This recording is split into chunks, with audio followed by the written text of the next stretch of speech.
Right, if you're a parent, you should be using fear and your own children to 10x the likelihood that you crush your health and fitness goals. And hear me out before you start fucking jump scaring them and absolutely hate you. Alright? First thing I'm talking about is something called loss aversion. Now, loss aversion describes why we have a greater emotional response to the fear of losing something than gaining something. Imagine there's two scenarios. Scenario one, you're walking down the street, you see some money on the floor, you pick it up, happy days, put it in your pocket, move on, maybe you'll tell a friend. Yeah, the feeling is there and then it goes very, very quick. Scenario two, you are walking down the street, you put your hand in your pocket where that money used to be, it is no longer there. The cool chill saying, your day is ruined. You tell everybody you are gutted, maybe even gutted the day after as well. No lunch for you tomorrow. Now, that basically describes how the fear of losing something affects us way more than the potential feeling good of actually gaining something.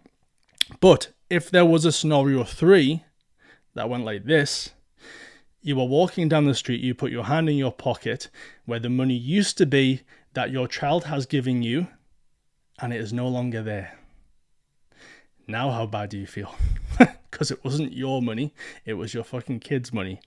And if there's one thing I know about parents is that they care way more about their kids than they do actually themselves. Because I've jumped on hundreds of calls with parents where for the last 10, 15 years, they've felt and looked like shit, but they've done nothing about it. And the minute that they have a kid, or the minute that their child says something, or the minute that their daughter or their son's getting married, guess what?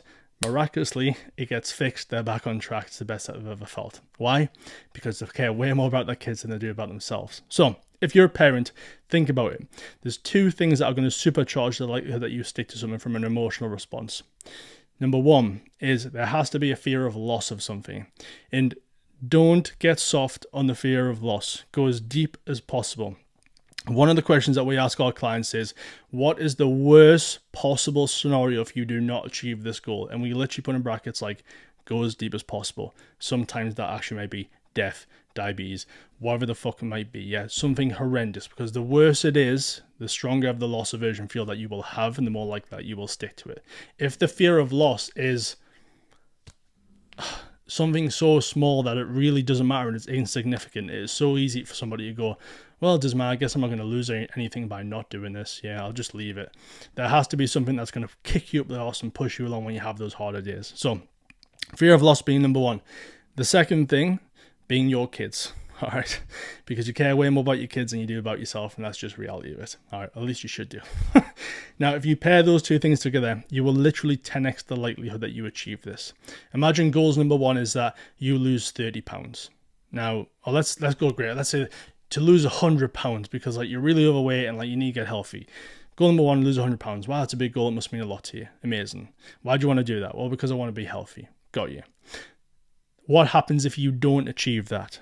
Now we're talking about loss aversion. Well, I guess if I don't achieve that, I won't be healthy. And what happens if you're not healthy? Well, I'll reduce how long I live. Well, how much might you be reducing it by? Well, 10 to 15 years. Oh, well, when's your daughter getting married? Well, in the next 10 years. So the potential is that if you don't lose this 100 pounds, you will not make it to your fucking daughter's wedding. Is that correct? Yes. Great.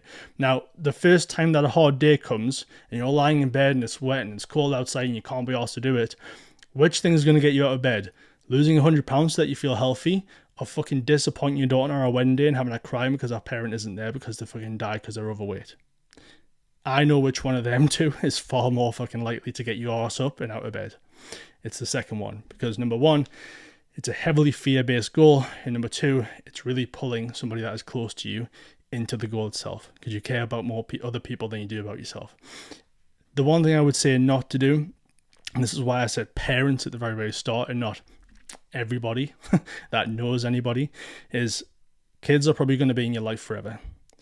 A fiance, a partner might not be. So if you link the goal to them and they leave, you can fall back and crumble.